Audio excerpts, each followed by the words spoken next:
esse era um ponto que eu coloquei como uma coisa que me chamava atenção, né?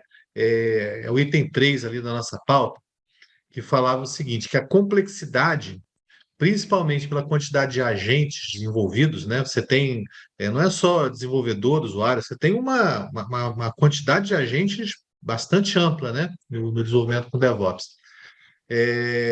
Questões de segurança também, né? Questões de segurança, acho que é um negócio que é bastante importante hoje em dia. Isso aí costuma ser um desafio aí para essa transição de um desenvolvimento não DevOps para um desenvolvimento DevOps, né? Desenvolvimento contínuo, integração contínua, né? Então, a minha pergunta é se você concorda com isso que eu acabei de falar, dessa complexidade por causa de diferentes agentes, por causa da questão da segurança, né? É, e o que você vê como sendo alguns passos no sentido de simplificar, de diminuir essa complexidade, né? Eu vi no livro que em 2019 tinha em torno de 12 produtos para a gente, se a gente avaliar assim, soluções isoladas, né? Sim. A gente tinha em torno de 12 produtos. E aí é um negócio que a complexidade de fazer isso acontecer é muito grande, né? Muito grande. Então, como é que vocês veem assim,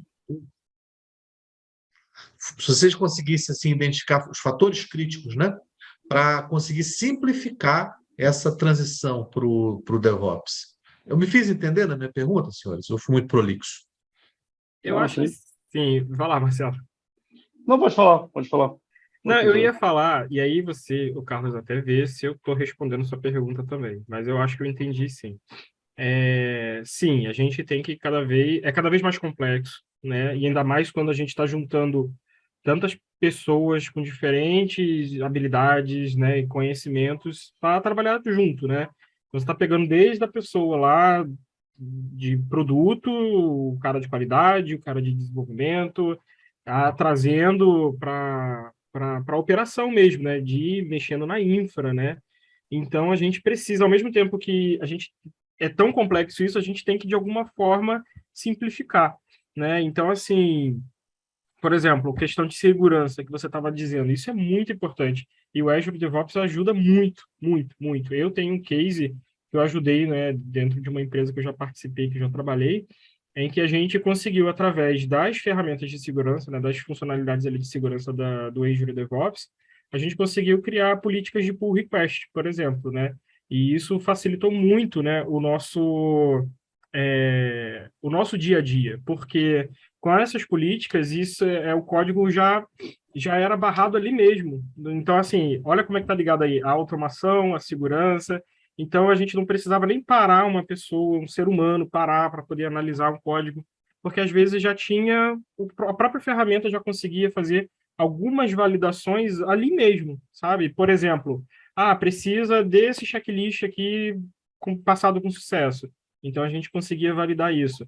A gente precisa de tantos code reviews, a gente precisa de tantas aprovações. Então, se não tivesse, o código não ia para a branch, né, principal ali, para então entrar na fila, né, que ia para a integração. Então, assim, qualidade sempre e, ao mesmo tempo, segurança, tudo junto, tudo integrado, sabe? Então, o Qualidade e Azure ajuda segurança. muito. Quanto tempo, em média, uma corporação, né, se a gente pensar vamos pensar numa organização aí com em torno de 100 desenvolvedores, né? Quanto tempo você imagina que seja uma transição para um desenvolvimento com DevOps, a partir, em É, média, assim, o, né? eu já fiz alguns roadmaps, né? Quando era consultor, também como funcionário, né, como DevOps, fundador de área de DevOps. Cara, você tem um roadmap básico, você parte por C e CD. Então, começa, né, o básico de DevOps é começar a Continuous Integration e Continuous Delivery. Então, daí eu vou melhorando o meu projeto. Eu posso pegar o DevOps, vou começar a controlar as tarefas lá. Era só C e CD, então vou começar a migrar e criar as tarefas no meu board do Azure DevOps. Subo lá para o Git, que já fica integrado. Então, começa a ter uma integração. Por exemplo, do Azure DevOps eu tenho uma tarefa, eu consigo, da tarefa, do work item, que eles chamam, eu consigo ver se ela já foi implantada, a branch que ele participa, qual o status da tarefa, né, o status do código que foi derivado dessa tarefa. Então, é evolução, né? Posso integrar com uma ferramenta de análise estática, integrar Não, com Marcelo, outros você ferramentas. tá me enrolando. Quanto É, tempo? uma ordem de grandeza. A gente está falando de 1 ano, 2 anos, 3 anos, seis Ah, meses, normalmente trabalhava com um ano.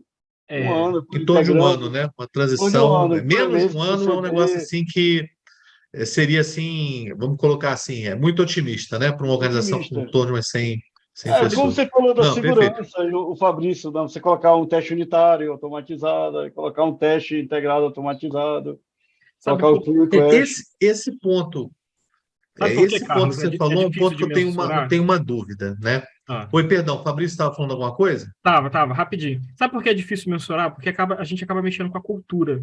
Então, Não, tá. assim, é algo que leva tempo, sabe? Então, como o Marcelo falou, eu acho que o pontapé inicial é começar a criar as esteiras ali de pipeline, CI, CD. E aí, quando a galera começa a ver valor nisso, começa a aceitar cada vez mais os próximos passos. Então, assim, aí é o lance que o Marcelo falou. A gente já vai começar a ter um board com as tarefas linkadas. Então, quando aquele deploy acontece, a gente já sabe todas as tarefas, todas as user stories que aquilo está levando junto. E aí a gente depois pode explorar ainda mais, levando para a parte de qualidade. Então, será que aquela história está pronta para ir para aquele deploy? Sim ou não? Não, porque teve aquele teste que falhou, tem aquele bug que já está cadastrado. Então, o Azure DevOps consegue fazer toda essa integração, sabe? Então, é É, difícil de mensurar dizendo assim, quanto tempo vai levar, porque é um processo. é porque o DevOps é um negócio sem fim, né? Porque eu posso começar, tá tudo certo, eu posso começar a ter o meu ambiente de teste, um ambiente BDD, que o Augusto está trabalhando. Eu posso começar a subir um Terraform, que o meu Terraform vai criar todo o meu ambiente na nuvem. Vou chamar meu Ansible para ter o meu estado de banco, para eu subir aquele meu Terraform com um determinado estado do meu banco de dados. Então, cara, começa A a chegar. variabilidade é muito grande, né? Você Variabilidade é muito começa. grande. Mas uma informação relevante é essa de 1 ano. Menos de 1 ano é um negócio que a pessoa não está pensando direito, né? A tendência é que a pessoa esteja É, deixando alguma coisa de lado.